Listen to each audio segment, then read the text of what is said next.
Acts chapter 23, verse 1. Paul looked straight at the Sanhedrin and said, "My brothers, I have fulfilled my duty to God in all good conscience to this day." At this, the high priest, Ananias, ordered those standing near Paul to strike him on the mouth. Then Paul said to him, "God will strike you, you whitewashed wall.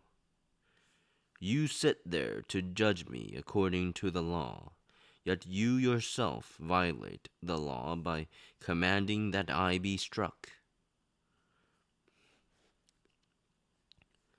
Those who were standing near Paul said, "You dare to insult God's high priest?" Paul replied, "Brothers, I did not realize that he was the high priest. For it is written, 'Do not speak evil about the ruler of your people.'" Then Paul, knowing that some of them were Sadducees and the others Pharisees, called out in the Sanhedrin, "My brothers, I am a Pharisee, the son of a Pharisee. I stand on trial because of my hope in the resurrection of the dead." When he said this, a dispute broke out between the Pharisees and the Sadducees, and the assembly was divided.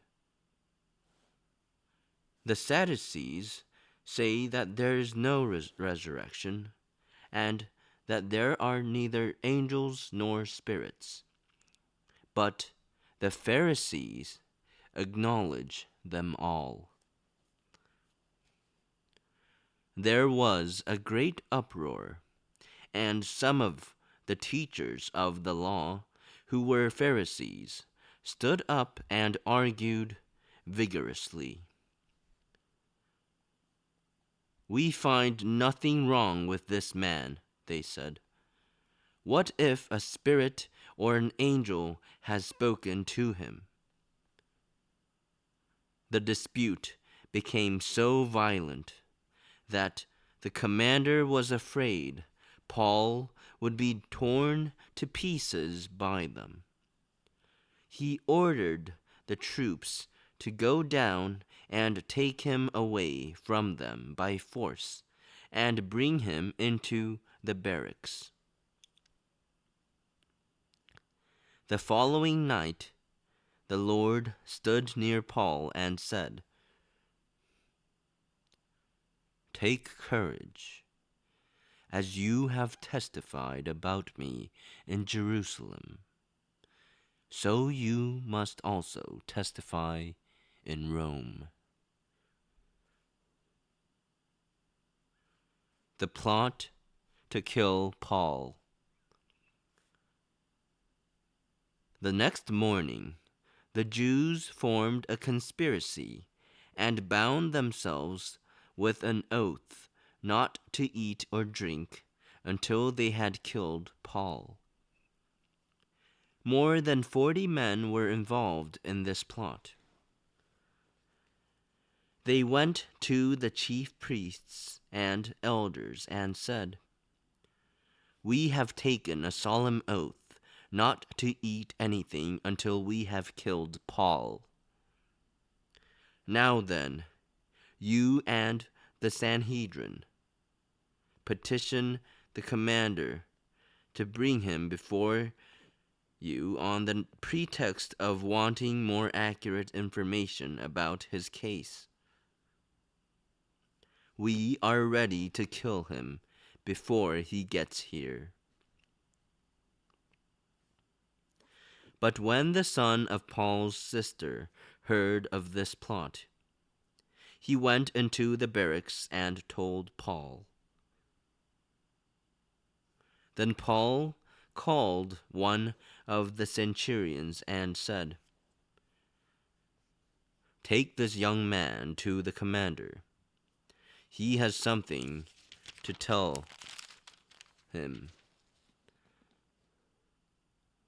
So he took him to the commander.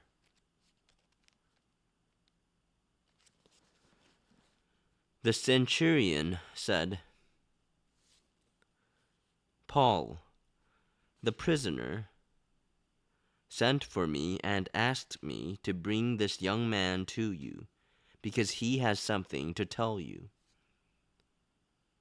The commander took the young man by the hand, drew him aside, and asked, "What is it you want to tell me?" He said, "The Jews have agreed to ask you to bring Paul before the Sanhedrin tomorrow on the pretext of wanting more accurate information about him. Don't give in to them, because more than 40 of them are waiting in ambush for him. They have taken an oath not to eat or drink until they have killed him. They are ready now, waiting for your consent to their request." The commander dismissed the young man and cautioned him, "Don't tell anyone that you have reported this to me." Paul transferred to Caesarea.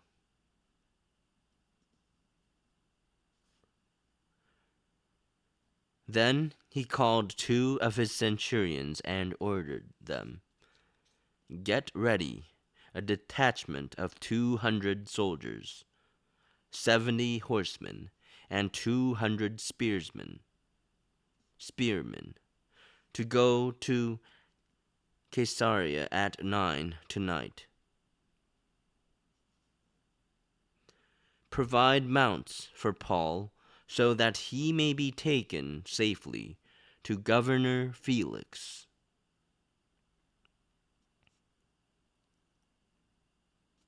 He wrote a letter as follows: "Claudius Lysias, to His Excellency, Governor Felix.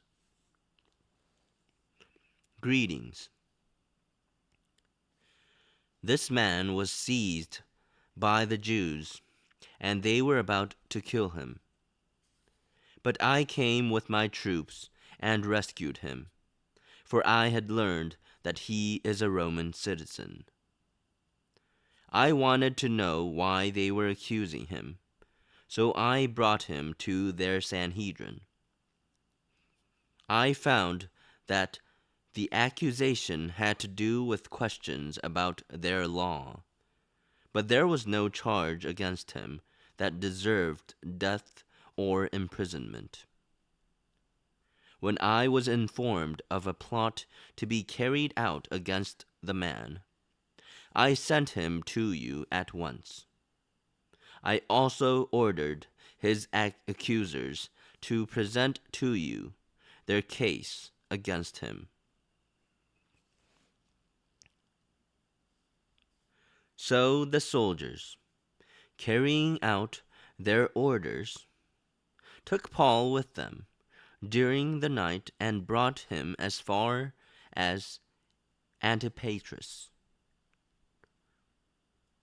The next day they let the cavalry go on with him, while they returned to the barracks. When the cavalry arrived in Caesarea, they delivered the letter to the governor and handed Paul over to him. The governor read the letter and asked what province he was from. Learning that he was from Cilicia, he said, I will hear your case when your accusers get here." Then he ordered that Paul be kept under guard in Herod's palace.